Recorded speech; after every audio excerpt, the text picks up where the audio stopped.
भगवान् उवाच अनाश्रितः कर्मफलं कार्यं कर्म करोति यः स सन्न्यासी च योगी च न निरग्निर्न चाक्रियः।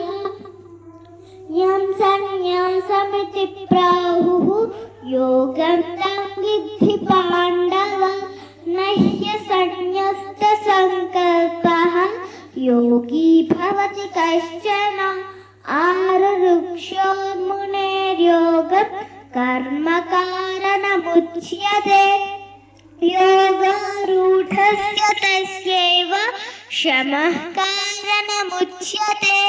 यदा हिनेन्द्रियार्थेषु न कर्मस्वनुषज्जते सर्वसङ्कल्पसन्न्यासी योगारूढस्तदोच्यते।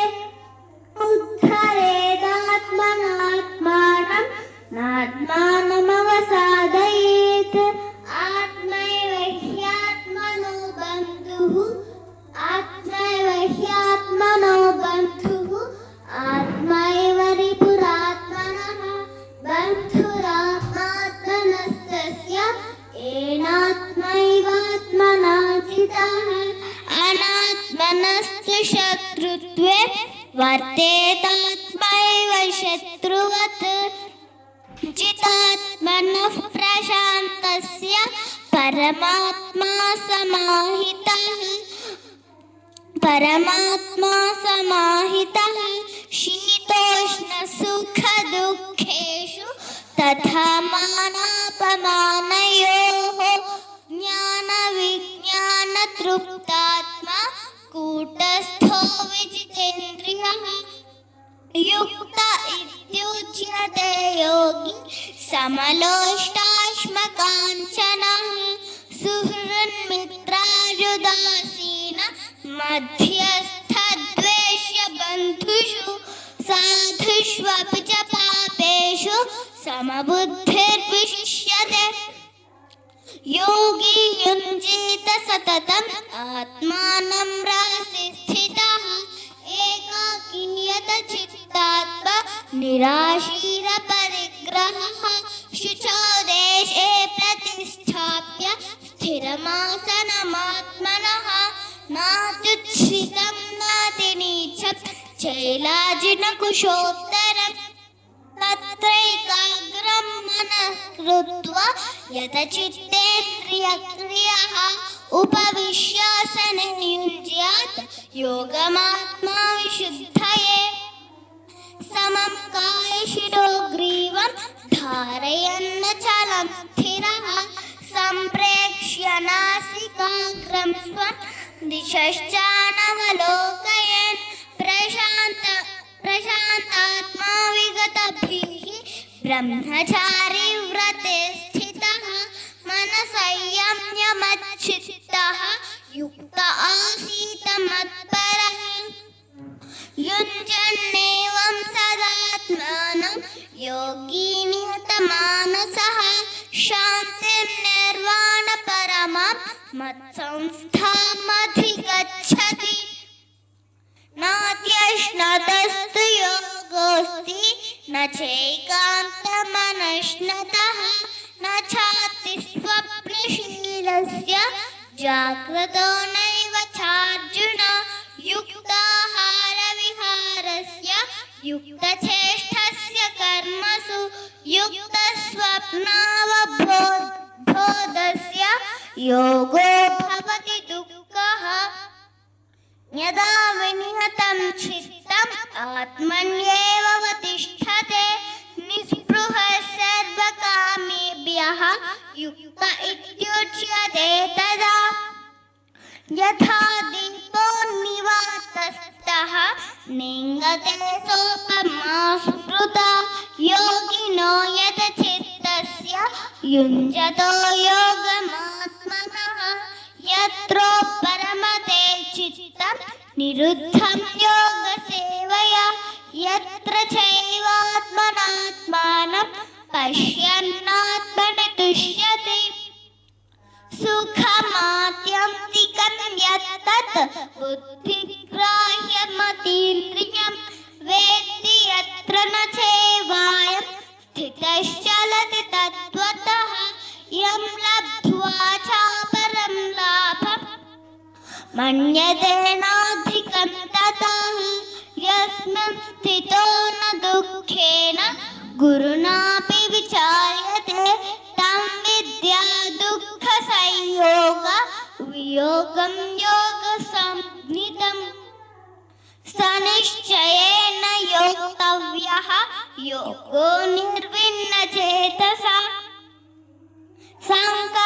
संकल्पप्रभवान् कामान् त्यक्त्वा सर्वान् शेषतः मनस्सैवेन्द्रियग्रामं विनियम्य समं ततः शनैः शनैरुपरमेत् बुद्ध्या धृतिगृहीतया आत्मसंस्थं मनः कृत्वा न किञ्चिदपि चिन्तयेत् यतो यतो निश्चरति मनश्चञ्चलमस्थिरम् ततस्ततो नियम्यैतत् आत्मन्येव वशं नयेत् प्रशान्तमनसं ह्येनं योगिनं सुखमुत्तमम् उपैति शान्तरजसं ब्रह्मभूतमकल्मषम् युञ्जन्नेवं सदात्मानं योगी विगतकल्मषः सुखेन ब्रह्म संस्पर्शम् अत्यन्तं सुखमश्नुते सर्वभूतस्थमात्मानं सर्वभूतानि चात्मनि ईक्ष्यते योगयुक्तात्मा सर्वत्र समदर्शनः यो मां पश्यति सर्वत्र सर्वं च मयि पश्यति तस्याहं न प्रणश्यामि स च मे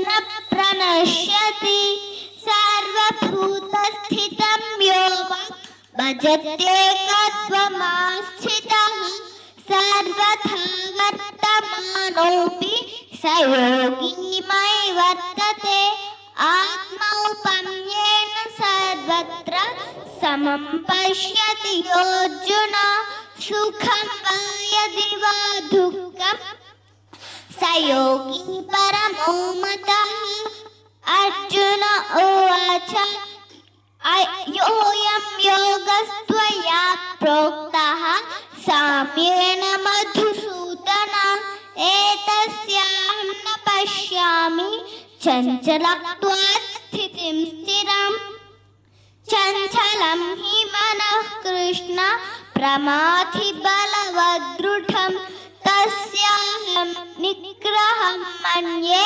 वायोरिव सुदुष्करम् श्रीभगवानुवाच असंशयं महाबाहो मनो दुर्निग्रहं चलम् अभ्यासेन तु कौन्तेय वैराग्येण च गृह्यते असंयतात्मना योगः दुष्प्राप इति मे मतिः वश्यात्मना तु यतता शक्यो वाप्तुमुपायतः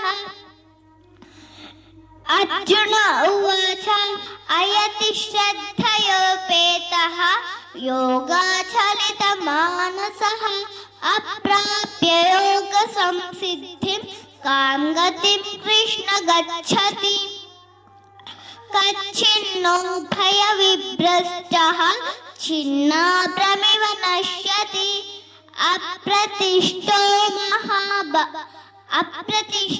महाबाहो विमूढो ब्रह्मणः पथि एतन्मे संशयं कृष्ण छेत्तुमर्हस्य शेषतः त्वदन्यः संशयस्यास्य छेत्ता न ह्युपपद्यते श्रीभगवानुवाच पार्थ नैवेह नामुत्र विनाशस्तस्य विद्यते न हि कल्याणकृत् कश्चित् दुर्गतिं तात गच्छति प्राप्य पुण्यकृतां लोकान् उषित्वा शाश्वती समाः शुचीनां श्रीमताङ्गेः योगभ्रष्टो विजायते अथवा योगिनामेव कुले भवति धीमताम् एतद्धि दुर्लभतरं लोके जन्म यदीदृशं तत्र तं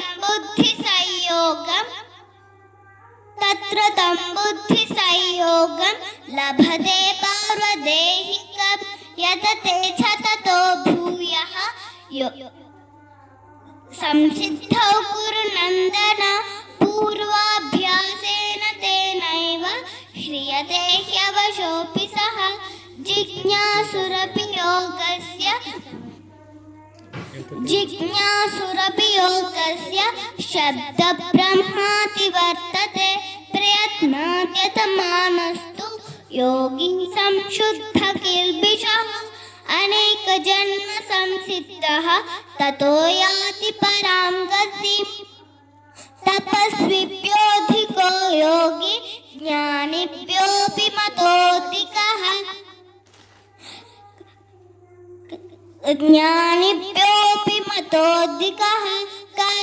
कर्मिभ्यश्चाधिको योगी तस्मात् योगी भवार्जुन योगिनामपि सर्वेषां मद्गतेनान्तरात्मना श्रद्धवान् भजते यो मां समे युक्ततमो मतः ॐ तत्सदिति श्रीमद्भगवद्गीतासु उपनिषत्सु ब्रह्मविद्यायां योगशास्त्रे श्रीकृष्णार्जुन संवादे